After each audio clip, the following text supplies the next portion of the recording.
इस इन्वर्टर में एक फ़ाल्ट है कि चलते चलते अचानक से बैटरी चार्जिंग को भी स्लो कर देता है, कभी ज़ीरो हो जाती है और कभी ये बढ़नी शुरू हो जाती है। और यहाँ पे पीवी के वाट, एम्पेयर और जो वोल्टेज आ रहे होते हैं वो भी अचानक से ज़ीरो होकर दोबारा से स्टार्ट हो जाते हैं और बढ़ने शुरू हो जाते हैं, फिर थोड़ी देर बाद ज़ीरो हो जाते हैं।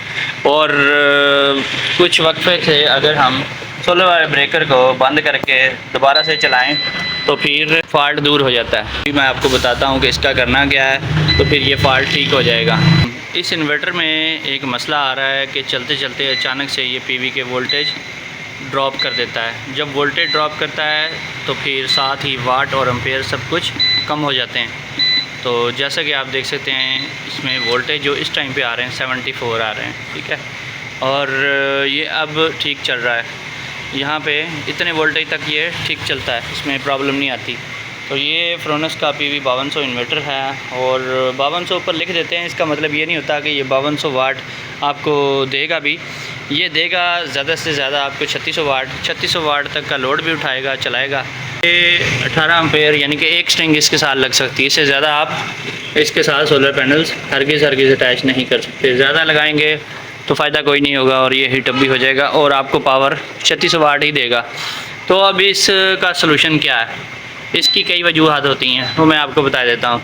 तो सबसे पहले आप ये देखें, सुबह का टाइम है, 251 वाट आ रहे हैं, 5 एम्पेयर से बैटरी चार्ज हो रही है, 128 वाट का लोड चल रहा है और 56 डिग्री सेंटीग्रेड इसके सोलर पैनल्स के ऊपर ऑपरेट करने वाला इधर जो होता है एमपीपीटी, उसका टेम्परेचर है कंट्रोलर का 37, इस इन्वर्टर का मेन बोर्ड का टेम्परेचर है और 3% इसके ऊपर लोड है। और ये आप इसका वर्जन देख सकते हैं V17506। अगर सॉफ्टवेयर होगा पुराने वर्जन का तो फिर भी ये फॉल्ट आता है और हर इन्वर्टर में नहीं आता, किसी किसी इन्वर्टर में ये आएगा जिसमें ये सॉफ्टवेयर है। लाजमी नहीं है ये सॉफ्टवेयर हर जगह पे प्रॉब्लम करेगा। तो इसका एक तो हल ये है कि सॉफ्टवेयर का वर्जन जो है वो अपग्रेड कर लिया जाए, तो फिर ये प्रॉब्लम सॉल्व हो जाएगी। और दूसरा इसमें ये भी हो सकता है कि इसका जो एमपीपीटी कंट्रोलर है वो हो सकता है कि हाई वोल्टेज के ऊपर बैठ जाता हो। तो इसका हमने हल जो है आर्जी तौर पे वो क्या किया हुआ है, इसके साथ 2-2 पैनल करके 4 पैनल लगाए हुए हैं, 2-2 की स्ट्रिंग बना के लगाए हुए हैं। तो अब ये सही चल रहा है बिल्कुल। और ये फिर दिन का टाइम, जब दोपहर का टाइम होता है पीक टाइम में, ये एम्पेयर्स यहाँ पे सोलर पैनल्स के 10-12 तक जाते हैं और ये वोल्टेज जो हैं इतने ही रहते हैं।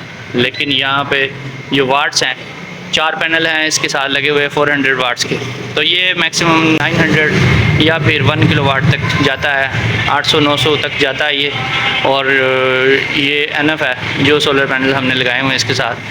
तो पैरेलल में ये 2-2 करके हमने लगा लिए हैं, तो ये थोड़े पैनल्स के ऊपर तो ठीक है, लेकिन अगर आप 6 पैनल 2-2 करके लगाएंगे तो इसका जो कंट्रोलर है वो जल जाएगा, क्योंकि एम्पेयर बहुत ज़्यादा हो जाएंगे। इतने एम्पेयर्स के लिए ये बना भी नहीं हुआ, तो गुजारा तो हो सकता है, लेकिन इसका फ़ाइनल जो है वो यही है कि आपने इसका जो वर्जन है वो अपग्रेड करना है, तो फिर ये फ़ाल्ट ठीक हो जाएगा। अगर यहाँ पे आपने बड़ी स्ट्रिंग लगा दी है तो फिर अगर आपने 200 वोल्ट की, 300 वोल्ट की या 400 वोल्ट की स्ट्रिंग लगाई है, फ़ाल्ट ये आता है।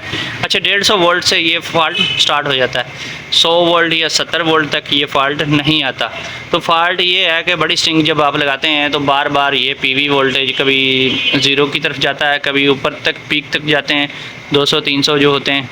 और साथ साथ ये इसका जो तमाशा है, ये अभी 5 एम्पेयर से बैटरी चार्ज कर रहा है, फिर चार्जिंग भी 0 हो जाती है, रुक जाती है और दोबारा से 1 2 3 4 करके बढ़नी शुरू हो जाती है। और जो एम्पेयर हैं सोलर के ये भी कम हो के फिर दोबारा से बढ़ने शुरू हो जाते हैं। और ये वाट हैं ये भी 0 हो जाते हैं, फिर थोड़े थोड़े बढ़ते बढ़ते जो जितने भी हैं पीक तक जाते हैं। तो जितने भी मिलने होते हैं आपको उतने पैनल से, यानी कि 1500 वाट या 2000 वाट या 3000 वाट, जहाँ तक भी आपने सोलर पैनल लगाए हुए हैं, उस पीक तक जाने के बाद ये फिर 50 से या 30-40 से स्टार्ट हो जाते हैं, फिर ऊपर को जाते हैं। ये वोल्टेज जो हैं, ये यहाँ पे वोल्टेज जो सोलर के हैं ये ड्रॉप होते हैं, जिसकी वजह से सारा काम ख़राब होता है। तो इसका सलूशन जो है इस फॉल्ट का मैंने आपको बता दिया है, या तो सॉफ्टवेयर अपग्रेड करवाएं। ज़्यादा लोगों ने सॉफ्टवेयर अपग्रेड करवाए हैं, उनका मसला हल हो गया। दूसरा होता है इसका कंट्रोलर की तरफ बाद में जाएँ तो फिर आपका मसला हल हो जाएगा। दोस्तों फिर मिलेंगे नेक्स्ट वीडियो में। अल्लाह हाफिज़।